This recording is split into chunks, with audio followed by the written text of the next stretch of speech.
What's up, party people, and welcome back to another episode of our weekly recap with what the hell happened in America this week. Well, Elon Musk went to war with Netflix, the US government went on strike, and the Federal Reserve is basically trying to land a plane blindfolded while the passengers argue about their pronouns.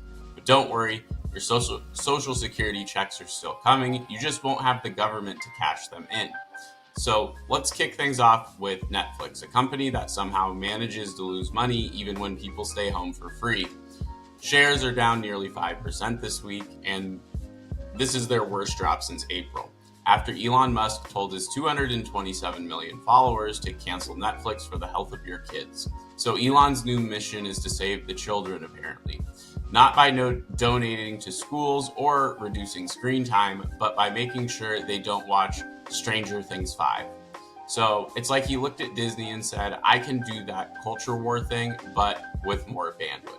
Netflix is still making money hand over fist with $11.5 billion in expected revenue this quarter and an EPS of $6.87. But that's not the point. This is America in 2025, where the market moves not on earnings or profits, but on the emotional stability of Elon Musk at 3 a.m.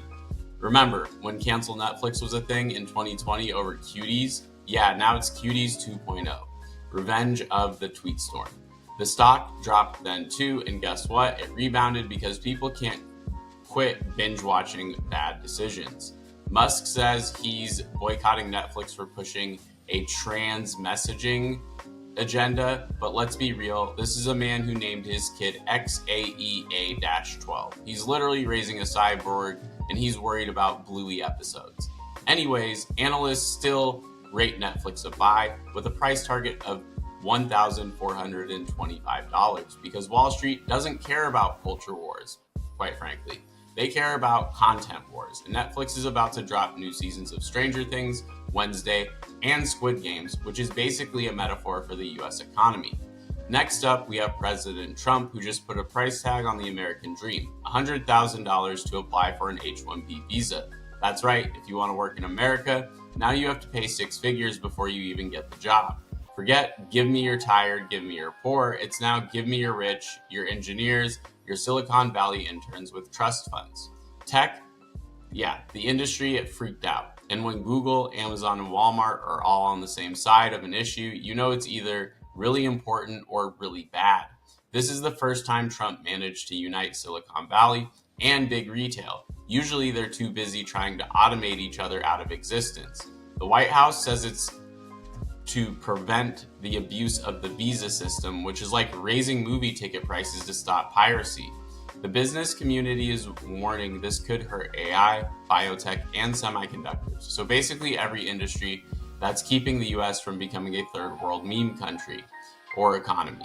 And ironically, this comes the same week Trump is handing Argentina a $20 billion bailout. So if you're not a foreign worker, you can't come work in the US anymore, but you can take $20 billion loan from us, cool. So meanwhile, the Fed is flying blind because the jobs report did not drop this week, thanks to the shutdown. So Jerome Powell is basically piloting the economy in fog with a compass he got off of Wish. They don't have official data on job growth, so they're using Indeed and LinkedIn posts as economic indicators right now. Imagine the FOMC meeting. Powell, how's the labor market? Well, sir, based on #NowHiring, it looks grim. Private data says we added around 50,000 jobs last month, but we won't know for sure because the Bureau of Labor Statistics is, well, currently closed. And that's fine because apparently the government is too. The market, it doesn't care though. They're still pricing in a 97% chance of 2 more rate cuts this year.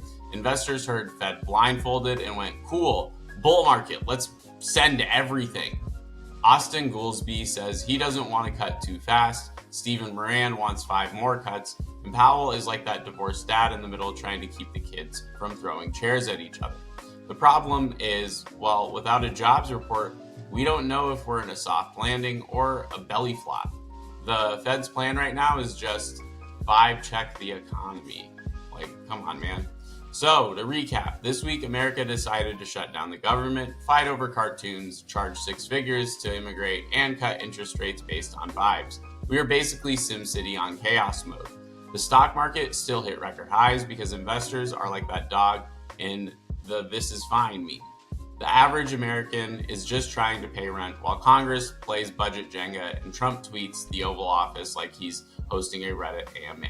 Next week, we'll see if Netflix bounces back, the Fed finds its eyes, and Trump somehow finds someone else to blame for the shutdown besides himself. Until then, remember, the US may not be functioning, but at least the market is liquid. This is Max Pitts with Investor Central Club and Trades and Gains. I'll see you guys in the next one. Make sure you use that code closing bell 20 to get 20% off your first month of Investor Central Club, where most of our members are able to make enough to pay for a yearly membership. See you guys in the next one, and I hope you all have a great weekend.